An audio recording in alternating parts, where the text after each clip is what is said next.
Amin. Silakan duduk kembali jemaat Tuhan yang kekasih. Shalom jemaat Tuhan yang kekasih. Sekali lagi shalom.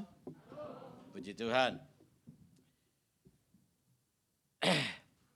Kita memahami bahwa sekali lagi saya tegaskan bahwa Alkitab bukan hanya sebuah pengetahuan.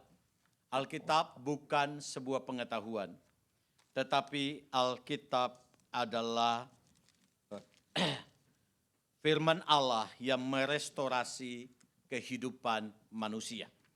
Mengapa saya katakan demikian? Oleh karena kita memahami kalau Alkitab hanyalah sebuah pengetahuan, maka seringkali pengetahuan yang kita tahu, seringkali ada gap antara pengetahuan dan apa yang kita lakukan. Saya ulangi kalimat ini. Kenapa Alkitab bukan pengetahuan tetapi sebuah firman Tuhan, suatu firman Tuhan yang merestorasi? Karena kita memahami kalau Alkitab hanya sebuah pengetahuan, maka kita tahu bahwa pengetahuan itu hanya meniadakan ketidaktahuan. Tetapi seringkali di antara pengetahuan dan kelakuan, seringkali ada gap di sana. Kenapa saya katakan ada gap di sana? Oleh karena belum tentu apa yang kita tahu itu bisa terbukti dalam kehidupan kita. Atau bisa kita lakukan dalam kehidupan kita.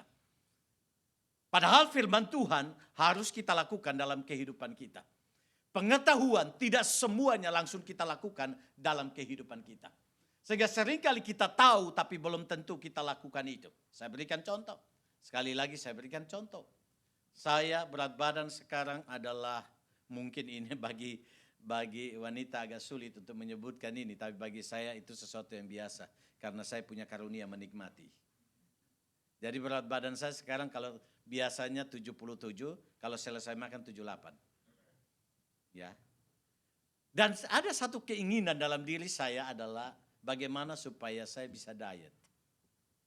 Diet lah ya. Sehingga kadang sore itu saya sudah bilang sama ibu, sepertinya malam ini saya nggak makan. Tapi setelah bau masakan itu masuk ke hidung saya, mau tidak mau saya makan. Jadi saya tahu bahwa dengan porsi seperti ini bergerak saja agak susah. Apalagi nanti ditambah lagi begitu. Tetapi apa yang saya tahu ketika diaplikasikan belum tentu saya mampu mau untuk melakukan itu. Nah pertanyaan saya adalah begini. Kita tahu bahwa Tuhan itu adalah Tuhan yang Maha Kuasa. Amin itu. Tuhan mampu melakukan segala sesuatu. Amin itu. Berarti dia pantas dan dia satu-satunya menjadi sandaran buat kita. Amin itu. Tapi mari kita semua yang ada di sini. Siapakah di antara kita semua di sini yang senantiasa menjaga keintiman dengan Tuhan? Seringkali kita mendengar bahwa doa adalah nafas hidup manusia, betul. Doa adalah nafas hidup orang percaya. Tapi di antara kita semua siapa yang di sini memberikan waktu di dalam seluruh hidupnya secara khusus 1 hari untuk berdoa, minimal 2 jam. Di sini angkat tangan. 1 hari 2 jam berdoa, angkat tangan. Tidak ada. 1 hari berdoa 1 jam, angkat tangan. Tidak ada juga. 1 hari berdoa setengah jam. Puji Tuhan ada 1. Terima kasih buat kejujuran. Ada 2, ada kejujuran. Ada Dharma juga. Oh enggak ya. Hah? Yang di sini berikan waktu berdoa 15 menit 1 hari. Hanya bisa dihitung dengan telunjuk saya. Kalau demikian apa artinya slogan? Apa artinya konsep doa adalah nafas hidup orang percaya? Ini yang saya katakan ada gap. Kita punya slogan, kita punya statement. Kita tahu bahwa doa adalah nafas hidup. Tetapi di dalam prakteknya belum tentu kita mempraktekkan itu. Maka saya katakan Alkitab bukan hanyalah sebuah pengetahuan. Tetapi Alkitab adalah firman Allah yang merestorasi. Dan ketika dia merestorasi sampai pada karakter hidup kita. Mengubahkan kita. Sehingga statement yang ada itu harus mengalir dalam hidup kita. Dan kita bisa dimampukan oleh Roh Kudus untuk melakukan itu. Nah di sini kita memahami. salah satu tokoh di dalam Alkitab, di dalam kehidupannya, kita memahami bahwa relasi dengan Tuhan tidak hanyalah sebuah pengenalan dalam pengetahuan, tetapi relasi dengan Tuhan menjadi sesuatu restorasi yang merubah hidupnya, sehingga dia punya satu kelebihan daripada tokoh-tokoh yang lain, yaitu dia bergaul karib dengan Tuhan. Dan di dalam bergaul karib dengan Tuhan, itulah yang menjadi rahasia. Dia berjalan di dalam tujuan Tuhan. Dia berjalan di dalam tujuan Tuhan. Maka hari ini kita merenungkan teks firman Tuhan kita nanti yang akan kita baca, yaitu rahasia berjalan di dalam tujuan Tuhan. Mari kita baca teks firman Tuhan kita dalam 2 Samuel. Pasal yang ke-5, ayat yang ke-17 sampai dengan ayat yang ke-25. 2 Samuel pasal yang ke-5, ayat 17 sampai dengan ayat yang ke-25. Mari kita baca bergantian teks firman Tuhan ini. 2 Samuel pasal yang ke-5 ayat 17 sampai ayat 25. Saya baca ayat yang ke-17 dan saudara baca ayat yang ke-18. Kita berganti-gantian. 2 Samuel pasal 5 ayat 17 sampai 25. Demikian firman Tuhan, Daud memukul kalah orang Filistin. Ketika didengar orang Filistin bahwa Daud telah diurapi menjadi raja atas Israel, maka majulah semua orang Filistin itu untuk menangkap Daud. Tetapi Daud mendengar hal itu, lalu ia pergi ke kubu pertahanan. Bertanyalah Daud pada Tuhan, apakah aku harus maju melawan orang Filistin itu? Akan kau serahkan mereka ke dalam tanganku? Tuhan menjawab Daud, majulah, sebab aku pasti akan menyerahkan orang Filistin itu ke dalam tanganmu. Lalu datanglah Daud di Baal Perasim dan memukul mereka kalah di sana. Berkatalah ia, Tuhan telah menerobos musuhku di depanku seperti air menerobos. Sebab itu orang menamakan tempat itu Baal Perasim. Orang Filistin itu meninggalkan berhalanya di sana. Lalu Daud dan orang-orangnya mengangkatnya. Ketika orang Filistin itu maju sekali lagi dan memencari di dalam Baal Perasim, maka bertanyalah Daud pada Tuhan dan ia menjawab, janganlah maju, tetapi buatlah gerakan lingkaran sampai ke belakang mereka, sehingga engkau dapat menyerang mereka dari jurusan pohon-pohon kertau. Dan bila engkau mendengar bunyi derap langkah di puncak pohon-pohon kertau itu, maka haruslah engkau bertindak cepat, sebab pada waktu itu Tuhan telah keluar berperang di depanmu untuk memukul kalah tentara orang Filistin. Dan Daud berbuat demikian seperti yang diperintahkan Tuhan padanya. Maka ia memukul kalah orang Filistin mulai dari Geba sampai dekat Geser. Jemaat Tuhan yang kekasih, mari kita boleh merenungkan dalam kisah Daud ini, bagaimana rahasia kita bisa berjalan di dalam tujuan Tuhan. Kita dicipta dengan tujuan Tuhan. Kita sudah tahu kenapa kita dicipta dalam tujuan Tuhan. Dan otomatis kita memahami bahwa di dalam perjalanan kehidupan kita, kita jatuh bangun. Tetapi jatuh bangunnya kita tidak pernah menunjukkan bahwa Tuhan itu gagal dalam hidup kita. Nah kalau demikian, kita punya tanggung jawab di dalam perjalanan kehidupan kita. Ada bagiannya Tuhan yang Tuhan kerjakan dalam hidup kita. Tapi ada bagian yang kita harus kerjakan di dalam kehidupan kita. Nah bagaimana bagian kita yang kita kerjakan itu? Kita tetap mengerjakan itu di dalam berjalan di dalam tujuan Tuhan. Mengapa? Karena kita memahami bahwa hidup ini adalah sebuah perlombaan. Dan saya mau katakan, perlombaan hidup kita tidak hanya perlombaan secara jasmani. Tapi perlombaan hidup kita yang lebih tinggi daripada itu adalah perlombaan rohani. Kenapa saya katakan demikian? Mari kita baca ayat yang ke-21. Ayat yang ke-21 mari kita baca sama-sama. 1, 2, 3. Orang Filistin itu meninggalkan berhalanya di sana. Lalu Daud dan orang-orangnya mengangkatnya. Pertanyaan saya, apakah orang Israel sudah punya Allah apa tidak? Oh, orang Israel punya Allah apa tidak? Siapa Allah orang Israel? Allah Yahweh.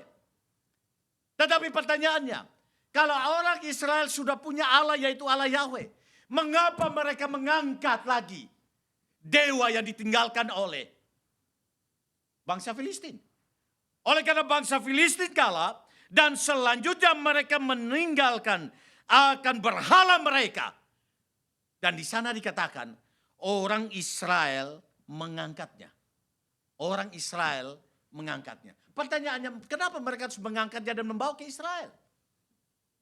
Kalau mereka mengangkatnya dan membawa ke Israel, bukankah nanti Allah Yahweh itu marah?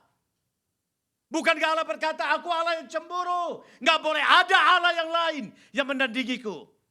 Tetapi teks ini bukan berbicara tentang mereka mengangkat dan menyembahnya. Tetapi teks ini berbicara tentang ketika bangsa Filistin pergi, kalah dan mereka lari tunggang langgang. Dan mereka tinggalkan berhalanya. Maka di sini berhala itu diangkat, tujuannya supaya berhala itu ditawan. Jadi diangkat di sana bukan disembah. Tetapi diangkat di sana supaya ditawan. Kenapa? Biasanya pada zaman itu ada dua hal yang perlu ditawan. Yang pertama adalah dewa berhala yang disembah oleh bangsa itu. Tapi yang kedua adalah raja daripada bangsa itu harus ditawan. Maka di dalam perjalanan perjanjian lama seringkali dia mengungkapkan itu. Kalau dewanya tidak ditawan, maka rajanya akan ditawan. Tapi di sini dia berbicara tentang dewanya ditawan. Dan kenapa dewanya ditawan? Hanya peperangan secara fisik, tetapi di sini peperangan secara rohani. Peperangan secara rohani. Saya percaya bahwa Daud belajar daripada sejarah Musa, di mana ketika Musa dan Yosua berperang melawan orang Filistin, di sana Musa tidak ikut berperang, tetapi Musa memberikan kepemimpinan peperangan itu kepada Yosua. Dan Musa pergi ke atas gunung Horeb. Dan di sana dia mengangkat tangan, betul? Dan mengangkat tangan kepada Tuhan. Dan di situ dikatakan, ketika tangannya mulai lemah dan turun, bangsa Israel terpukul kalah. Tapi ketika tangannya naik, bangsa Israel memukul kalah akan bangsanya. Kalau demikian, kekuatan peperangan itu ada pada siapa? Bukan ada pada tentara itu, tapi ada pada Allah yang disembah oleh kedua bangsa. Maka di sini kita memahami, begitupun kehidupan kita. Ketika kita menjalani hidup ini, kita sedang ada dalam perlombaan iman. Itu kata Ibrani.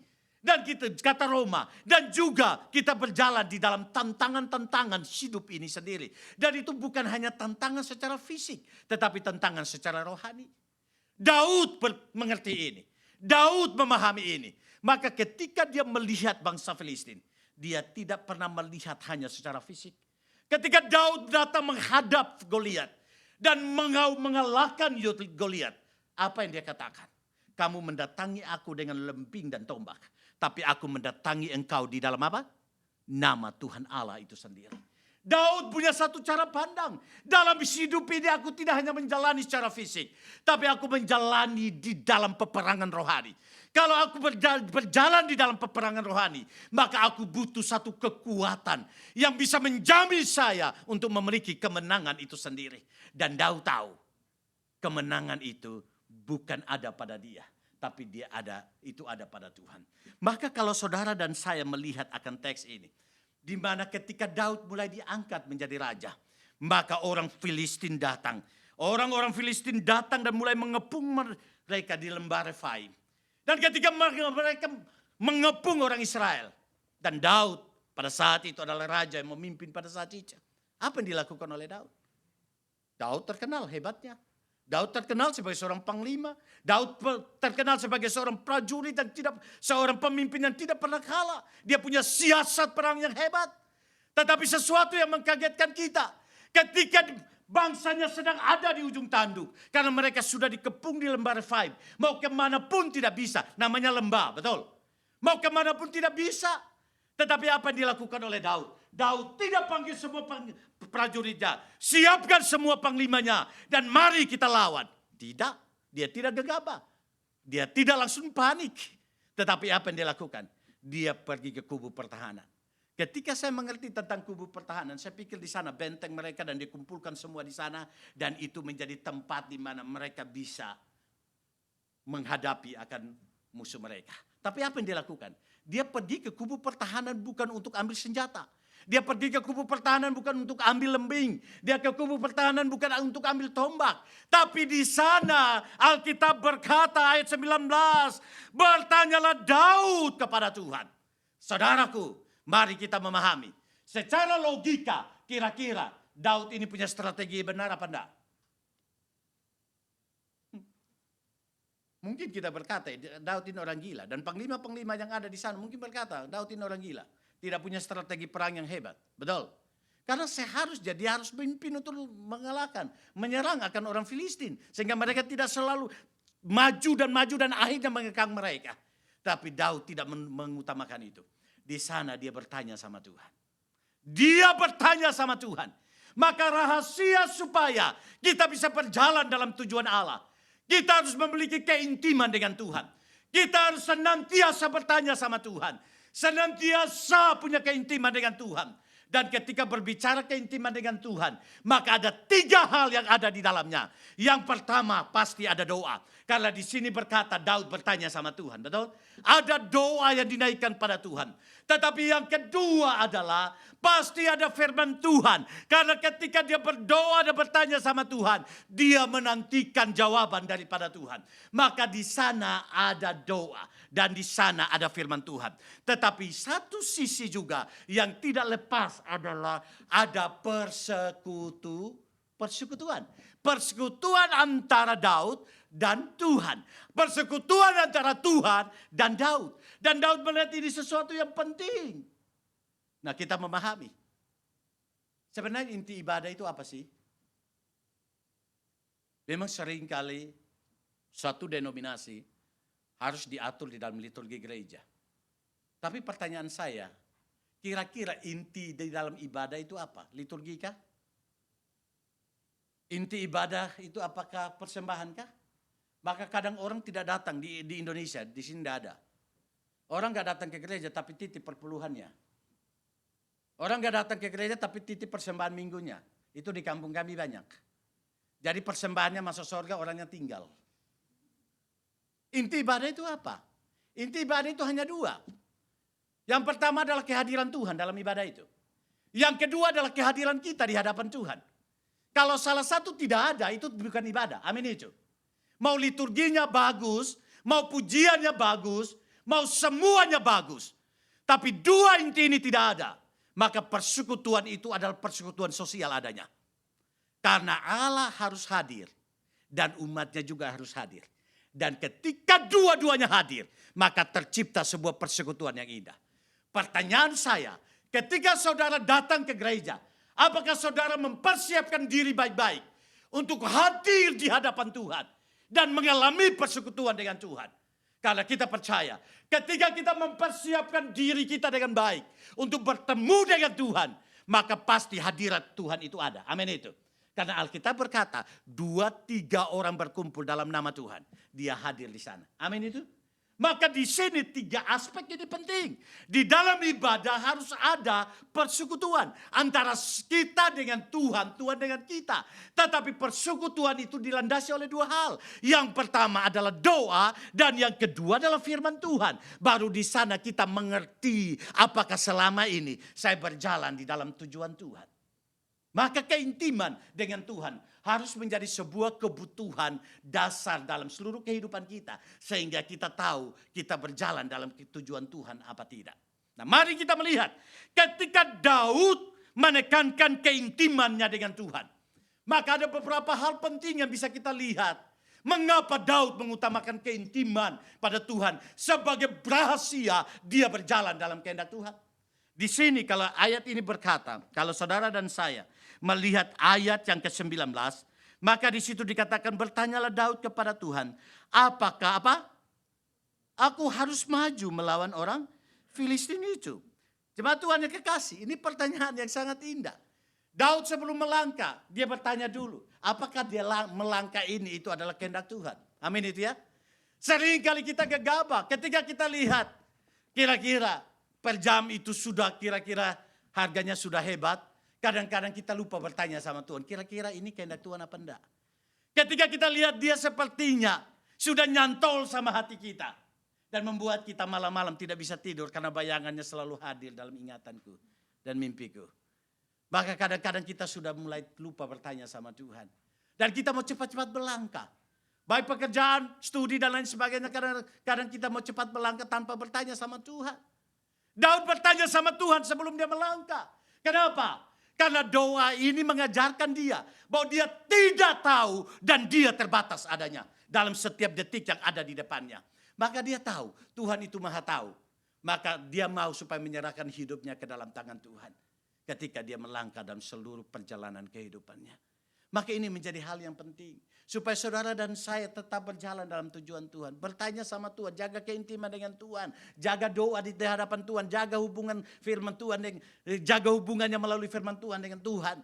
Sehingga di sana ketika kita melangkah, kita tahu bagaimana kita melangkah. Karena kita dituntun oleh firman Tuhan. Dan Tuhan memberikan firman-Nya bagi kita. Maka saya mau katakan buat kita, renungan pagi itu tujuannya bukan untuk pendeta. Renungan pagi itu tujuannya bukan untuk orang lain. Tapi renungan pagi itu adalah tujuan untuk saudara dan saya. Saya pernah memberikan contoh habis renungan. Ketika masih mahasiswa keluar kamar. Kemudian teman saya jalan, saya lewat. Dia senggol pintu yang sebenarnya dibuka keluar gitu ya. Akhirnya kebajet di sini. Kepala saya. Udah ada kaplingan di sini kena lagi gitu kan. Saya mau marah.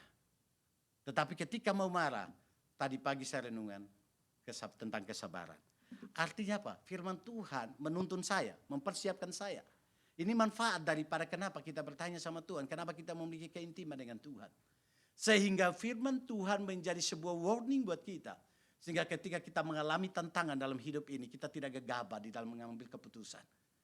Sehingga Daud bertanya sebelum dia melangkah. Maka saya mau katakan satu hal. Kalau saudara dan saya tahu bagaimana tahu rahasia supaya berjalan dalam Allah. Kehendak tujuan Allah. Maka salah satu cara adalah jaga keintiman dengan Tuhan. Jaga relasi dengan Tuhan. Tempatkan dalam langkahmu. Itu landasannya adalah firman Tuhan. Dan berjalan di atas firman Tuhan itu sendiri. Dan saya percaya orang yang berjalan di atas firman Tuhan. Dia tidak pernah akan gagal dan jatuh. Saya berikan contoh. Petrus ketika berjalan di atas air. Pertanyaan saya, apa landasan Petrus bisa berjalan di atas air? Apa? Percaya? Percaya saja? Saya katakan tidak. Landasan Petrus berjalan di atas air oleh karena landasannya firman Tuhan. Kenapa firman Tuhan? Karena Petrus berkata begini, kalau engkau itu Tuhan, izinkan aku datang berjalan di atas air. Apa jawaban Tuhan? Datanglah, betul? Kata datanglah itu adalah fondasi untuk Petrus berjalan.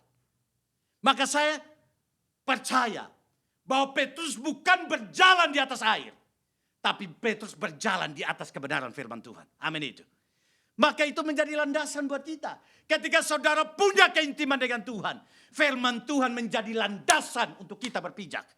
Maka ketika kita berpijak, kita tidak akan pernah keluar daripada tujuan Tuhan itu sendiri. Itu menjadi hal yang pertama. Hal yang kedua, ketika Daud bertanya kepada Tuhan.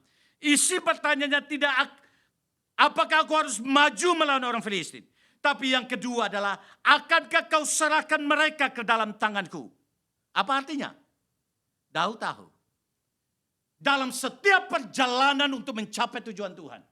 Kemenangan demi kemenangan bukan dari dia. Tapi kemenangan demi kemenangan itu adalah hadiah dan karunia daripada Tuhan. Amin itu ya. Maka sebelum dia melangkah berperang, dia bertanya, Tuhan, akankah kau serahkan mereka dalam tanganku? Kalimat ini menandakan dua hal. Yang pertama adalah musuh ada dalam kedaulatan Tuhan. Amin. Musuh ada dalam kedaulatan Tuhan. Yang kedua, kemenangan yang saya dapatkan adalah hadiah daripada Tuhan. Maka di sini Pak Daud mengerti itu. Dan dia mau menyerahkan musuhnya ke dalam tangan Tuhan. Dan selanjutnya dia tahu kemenangan demi kemenangan itu adalah pemberian Allah. Amin itu. Maka saya percaya ketika saudara dan saya mengalami kemenangan dalam kemenangan hidup kita. Kita tidak akan pernah punya potensi untuk merasa bahwa karena saya. Karena kehebatan saya. Tidak. Itu nasihat daripada Yakobus pasal 4. Kenapa? Karena di situ dikatakan. Kamu berkata mau ke kota Anu. Di sana kamu tinggal 1 tahun. Dan di sana engkau berdagang. Tujuannya untuk beruntung dan lain sebagainya. Tetapi Yakobus menasehati para pedagang yang menerima surat ini. Dikatakan, walaupun engkau punya perencanaan seperti itu, tapi hendaklah engkau berkata, jika Tuhan kehendaki, betul? Maka aku akan melakukan ini dan itu. Tapi selanjutnya adalah supaya engkau tidak bermegah di dalam keberhasilanmu. Maka di sini kita memahami, doa ini membawa kita untuk menyadari kedaulatan Tuhan yang berdaulat atas kita, tapi berdaulat atas musuh kita. Tapi selanjutnya doa ini juga membawa kita mengantisipasi. Sehingga ketika Tuhan karuniakan keberhasilan. Ketika Tuhan karuniakan kemenangan. itu tidak menjadi sebuah potensi untuk kita menyombongkan diri. Tapi kita tahu itu semua adalah kasih karunia Allah itu sendiri. Maka keintiman dengan Tuhan adalah rahasia untuk kita bisa berjalan dalam tujuan Tuhan. Karena di sana kita memahami bahwa kita berjalan di atas landasan firman Tuhan. Tetapi yang kedua adalah kita meyakini kedaulatan Tuhan. Tetapi di dalam kedaulatan Tuhan itu pun ketika Tuhan karuniakan kemenangan, itu tidak membawa kita untuk menyombongkan diri kita. Tapi kita boleh berkata, sebagaimana ayat yang ke-20. Mari kita baca sama-sama ayat 20. 1, 2, 3. Lalu datanglah Daud di Baal Perasim dan memukul mereka kalah di sana. Berkatalah ia, apa?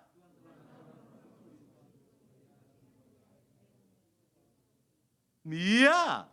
Jadi di sini kita mendapatkan ketika Filistin dikalahkan, Daud tidak berkata, aku menerobos musuhku seperti air menerobos. Tapi Daud berkata, Tuhan menerobos musuhku seperti air menerobos. Maka di sini pemahaman akan kedaulatan Tuhan, baik untuk kita, baik untuk orang lain, baik untuk musuh kita, baik untuk segala situasi, akan membawa kita mengembalikan kemuliaan kepada Tuhan. Amin itu ya. Maka ini rahasia supaya kita tetap berjalan di dalam tujuan Tuhan. Jadi yang pertama, rahasianya supaya kita berpijak di atas firman Tuhan. Yang kedua adalah kita bergantung pada kedaulatan Allah dan mengembalikan kemuliaan kepada Tuhan. Karena tujuan kita dicipta mengembalikan kemuliaan pada Tuhan. Dan selanjutnya, mengapa Daud menjadikan keintiman pada Tuhan menjadi rahasia untuk berjalan di dalam tujuan Tuhan. Yang ketiga, mari kita boleh lihat di dalam ayat yang ke-19 dan ayat 23. Kita baca sama-sama ayat 9. 1, 2, 3. Bertanyalah Daud pada Tuhan, apakah aku harus maju melawan orang Filistin? Jawaban Tuhan apa? Tuhan berjawab, majulah. Sebab aku pasti akan menyerahkan orang Filistin itu. Tapi ayat 23, kita baca sama-sama. 1, 2, 3. Maka bertanyalah Daud pada Tuhan dan ia menjawab apa? Janganlah maju, tetapi buatlah gerakan lingkaran dan lain sebagainya. Apa yang saudara dan saya mengerti di sini? Kenapa Daud harus bertanya 2 kali sama Tuhan? Loh, bukankah ini dalam perikop yang pertama yang sama? Seharusnya bertanya 1 kali kan cukup, betul ya? Bukankah ada orang berkata, udah saya doa 1 kali aja. Bangun pagi saya berdoa buat semuanya, malam tidak perlu berdoa lagi. Sehingga ketika saya pulang ke rumah tinggal hanya baring saja, begitu ya. Maka seringkali saya katakan, ada yang bertanya kepada saya ketika saya menjelaskan tentang esensi doa. Doa itu ada doa liturgis dan doa esensi, betul ya? Masih ingat itu ya? Doa esensi itu adalah doa yang tidak perlu mengikuti aturan 1 lipat tangan, 2 tutup mata, 3 tunduk kepala, mari kita berdoa. Begitu ya? Itu kan doa liturgis toh? Jadi doa tutup mata. Kenapa doa harus tutup mata? Doa tutup mata bukan jaminan untuk masuk surga. Tapi doa tutup mata tujuannya supaya kita fokus sama Tuhan. Siapa tahu ada yang bertato lewat, gitu kan? Jadi akhirnya kita tergoda. Itu namanya doa liturgis, jadi harus lipat tangan, tutup mata dan lain sebagainya. Tapi yang kedua adalah doa esensial. Nah, doa esensial itu berkaitan dengan tidak perlu mengikuti alur. Jadi ketika nyetir, tiba-tiba saya teringat dengan seseorang. Kemudian saya berdoa buat dia. Ketika saya nyetir, kalau saya ikut doa liturgi, mau jadi apa saya? Betul ya? Jadi doa. Nah, seringkali kita mau rangkum semuanya hanya doa 1 kali. Dan kita pikir jawaban Tuhan sama. Tapi di sini, dalam momen yang sama, Daud berdoa 2 kali. Daud bertanya sama Tuhan 2 kali. Dan ketika dia bertanya sama Tuhan 2 kali, jawaban Tuhan tidak selalu sama. Betul?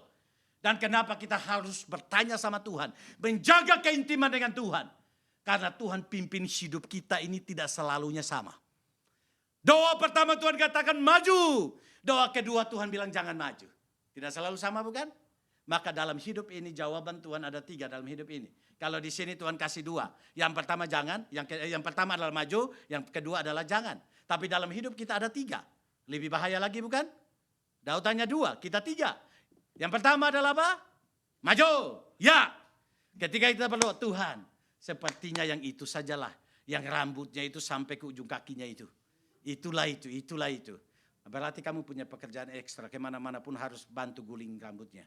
Nah, begitu ya. Kita pikir. Berdoa untuk itu, kemudian Tuhan bilang ya, akhirnya jadi. Gitu ya. Tapi ketika kita berdoa, Tuhan bilang tunggu dulu.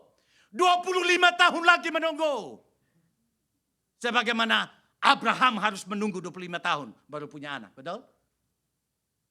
Itu bicara tentang proses. Dan selanjutnya adalah Tuhan berkata tidak. Yang menyakitkan itu apa? Betul? Yang menyakitkan itu tidak? Ya? Oh iya, pegang tongkat. Baru punya istri, nah anaknya hadir itu seperti cucu. Maka saya katakan pada muda-mudi, kalau sudah ada yang kasih hati, bukalah hati. Jangan tunggu nanti, pegang tongkat baru ini, ya. Jadi buka hati. Nah dalam konteks ini kita melihat jawaban Tuhan tidak selalu sama dalam hidup ini. Maka kenapa kita punya keintiman dengan Tuhan? Terus mencari kehendak Tuhan, cari tahu kehendak Tuhan, cari tahu kehendak Tuhan. Maka di sana ketika kita menangkap jawaban Tuhan, maka kita akan tetap aja dalam tujuan Tuhan. Saya mau tekankan satu hal. Mengapa seringkali dari mimbar ini saya katakan begini, pengalaman tidak akan pernah bisa menjadi sebuah patokan dalam hidup kita. Sekali lagi, pengalaman tidak boleh menjadi sebuah patokan hidup dalam hidup kita. Karena pengalaman itu bersifat subjektif dan bukan objektif. Maka doktrin pengajaran harus menjadi sesuatu standar dalam kehidupan kita untuk kita melangkah. Dan karena doktrin itu bersumber daripada firman Tuhan. Tetapi pengalaman bukan bersumber daripada firman Tuhan. Dan tidak selalu sama Tuhan memimpin kita dengan pengalaman yang salah. Pengalaman saya tidak sama dengan pengalamannya Bung Alvin ketika ikut Tuhan, betul? Saya bertobat ketika saya kelas 5 SD. Saya menyerahkan hidup saya sekaligus bertobat pada kelas 5 SD. Dan saya punya pengalaman kenapa akhirnya menjadi seorang hamba Tuhan. Itu awalnya saya tergoda dengan jubah daripada seorang hamba Tuhan. Iya. Ketika dia pakai toga hitam. Di gereja kami toga hitam kemudian dasi panjang itu. Seperti dari HKBP punya kan ada itu ya. Timur pun begitu. Dan ketika pendeta maju ke depan rasanya berwibawa luar biasa. Dan di kampung kami pendeta itu rasanya sama dengan malaikat. Betul? Kalau di sini mah sama saja. Ya, seperti malaikat. Dan ketika dia jalan ke depan dan pegang Alkitab itu rasanya wibawa luar biasa. Dan akhirnya saya bilang sama papa saya, Pak, saya mau jadi pendeta. Dan itulah yang menggugah saya akhirnya. Setiap kali ibadah minggu selesai, saya datang pulang ke rumah, saya tutup pintu kamar saya, dan di sana saya buat liturgi sendiri, pakai kidung jemaat. Maka rata-rata lagu kidung jemaat saya hafal. Di sana saya bikin ibadah sendiri. Saya pendetanya, saya jemaatnya, dan saya juga Bapak itu yang mimpin liturginya. Karena biasanya gereja tua kan semua dipegang oleh pendeta. Maka kebanyakan gereja tua itu cepat tua, pendetanya cepat tua. Kalau saya awet muda, dilihat dari mana, nggak tahu. Begitu ya. Jadi otomatis itulah panggilan. Tapi mungkin Pak Alvin dengan cara panggilan yang berbeda. Ibu Septi dengan panggilan yang berbeda. Raja Daud atau David kita yang ada di sini punya panggilan yang berbeda. Ada yang berkata kepada saya, Pak Pendeta, ketika saya di Indonesia, jangankan masuk gereja, lewat halaman gereja saja, saya tidak pernah. Tapi puji Tuhan hari ini bisa jalan sama dengan Pak Pendeta. Bahkan disetirin sama Pak Pendeta. Ada yang berkata demikian. Itu kan cara-cara Tuhan memimpin kita dengan cara yang berbeda. Tapi kita seringkali tertarik dengan kesaksian daripada firman Tuhan. Betul? Betul, kesaksian itu penting. Tapi kesaksian itu bukan sebuah patokan dasar yang kita harus ambil dari dia dan kita taruh sama kita. Ini kelemahan gereja muda. Di mana kadang-kadang mereka terpana dengan karisma seorang hamba Tuhan. Dan setiap pengalaman dan panggilan dari hamba Tuhan itu diangkat menjadi sebuah adopsi harus terjadi dalam kehidupan mereka. Dan inilah yang menjadi sebuah kesesatan yang seringkali terjadi di dalam gereja itu sendiri. Maka di sini kita melihat Daud bertanya pada Tuhan, menjaga keintiman dengan Tuhan, mencari jawaban Tuhan melalui firman Tuhan. Dan di sana dia tidak salah melangkah. Dia tidak maju. Tapi ketika Tuhan katakan tidak, dia juga merem dirinya dan untuk katakan tidak. Tapi saya mau katakan buat kita, ketika Tuhan katakan tidak berhenti di situ. Tapi selanjutnya Tuhan sendiri akan menuntun kita melalui strateginya. Amin itu. Karena ayat 23 di situ berkata, ayat 23 berkata, maka bertanyalah Daud pada Tuhan dan ia menjawab, janganlah maju tetapi buatlah gerakan lingkaran sampai ke belakang mereka. Sehingga engkau dapat menyerang mereka dari jurusan pohon-pohon apa? Kartau. Jadi Tuhan kasih strategi. Ingat baik-baik. Di dalam Tuhan itu tidak ada jalan keluar. Saya ulangi kalimat ini. Di dalam Tuhan ketika engkau berjalan, tidak ada jalan keluar. Senantiasa dia menyediakan jalan keluar buat kita. Tapi pertanyaan saya, kita mau pegang gak dengan pimpinannya? Kita mau berjalan gak dalam tujuannya? Kita mau berjalan gak dalam kehendaknya? Seringkali kita tidak sabar dan seringkali. Karena kebanyakan kita makan mie instan. Maka kita pingin iman yang instan dan jawaban yang instan dalam hidup ini. Sehingga itulah yang membuat kita kadang salah berjalan di dalam tujuan Tuhan. Tapi di sini Tuhan memberikan strateginya bagi Daud. Dan di sini kita memahami hal yang ketiga. Kenapa keintiman dengan Tuhan melalui doa, firman Tuhan dan persekutuan dengan Tuhan menjadi rahasia berjalan dalam kehendak Allah. Tujuan Allah. Tidak hanya kita berjalan atas firman. Tidak hanya kita berjalan oleh karena kita tahu hidup semua manusia dalam kedaulatan Tuhan dan kemenangan dalam pemberian Allah. Sehingga kita mengembalikan kemuliaan pada Tuhan. Tapi yang ketiga yang bisa kita lihat adalah Tuhan memimpin kita dengan caranya sendiri dalam hidup kita. Dan kadang kita tidak tahu. Maka kita harus punya keintiman dengan Tuhan. Tapi yang terakhir yang bisa kita lihat dalam teks ini adalah ayat 25. Mari kita baca sama-sama ayat 25. 1, 2, 3. Dan Daud berbuat demikian seperti yang apa? Diperintahkan Tuhan kepadanya. Maka ia memukul kala orang Filistin mulai dari apa? Geba sampai. Di sini dikatakan ketika Tuhan memberikan strateginya, Daud berbuat demikian. Daud berbuat demikian sesuai dengan perintah Tuhan. Dan di sini kita melihat, disinilah kita bisa mengukur kita taat atau kita tidak taat. Ketika kita punya standar kebenaran, maka standar kebenaran itu menjadi sebuah evaluasi. Apakah kita taat atau tidak taat? Kalau kita berpegang pada keinginan kita, perasaan kita, maunya kita. Bukankah itu sesuatu yang subjektif? Kalau itu bersifat subjektif, maka kita tidak bisa mengukur apakah kita setia apa tidak. Tapi ketika Tuhan memberikan firman-Nya, itu bisa menjadi sebuah ukuran bagi kita. Maka kita bisa mengukur, kira-kira saya taat sama Tuhan apa tidak. Dan di sini Daud mengukur dirinya bahwa dia taat sama Tuhan. Tetapi sesuatu yang indah, yang perlu kita pelajari di sini. Kalau saudara dan saya ada pada posisi Daud, saudara dan saya harus bertanya begini. Ketika Tuhan memberikan strateginya, buatlah gerakan lingkaran di sekitar pohon-pohon kertau, di belakang pohon-pohon kertau.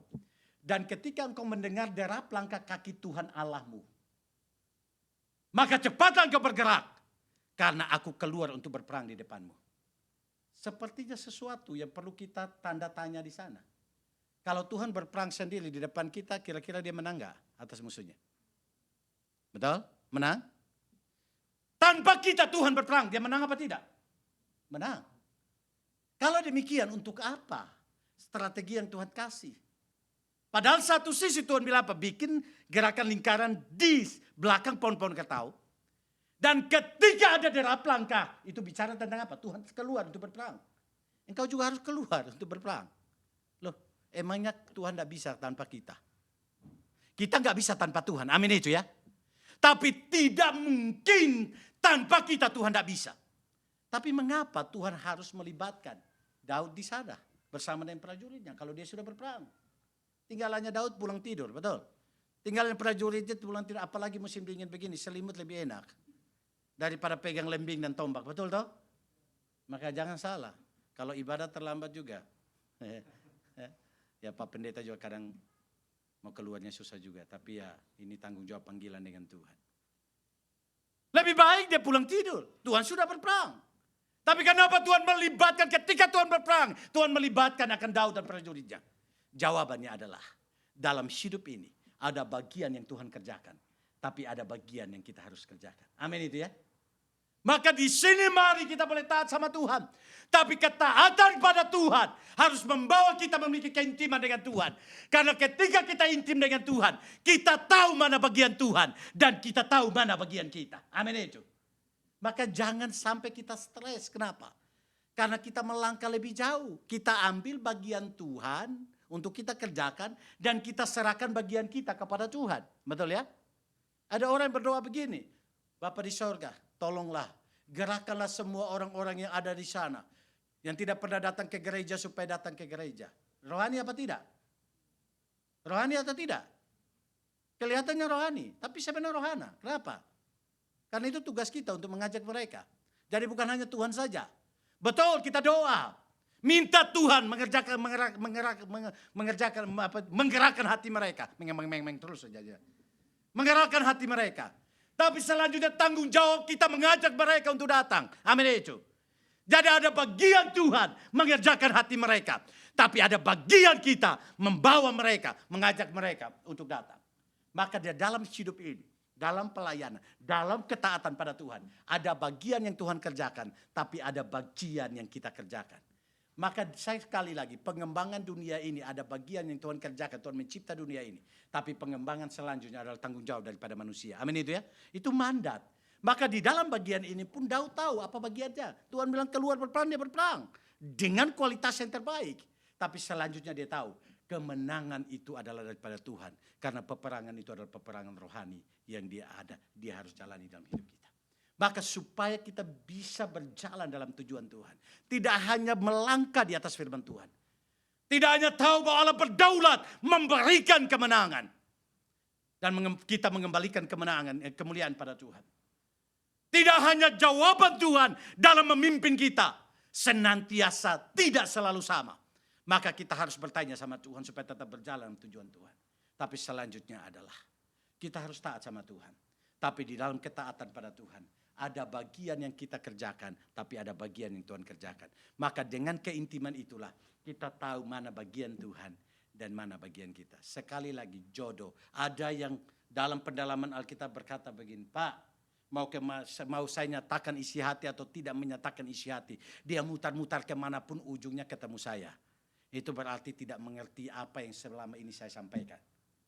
Bahwa dalam jodoh itu adalah ketentuan preventif Allah.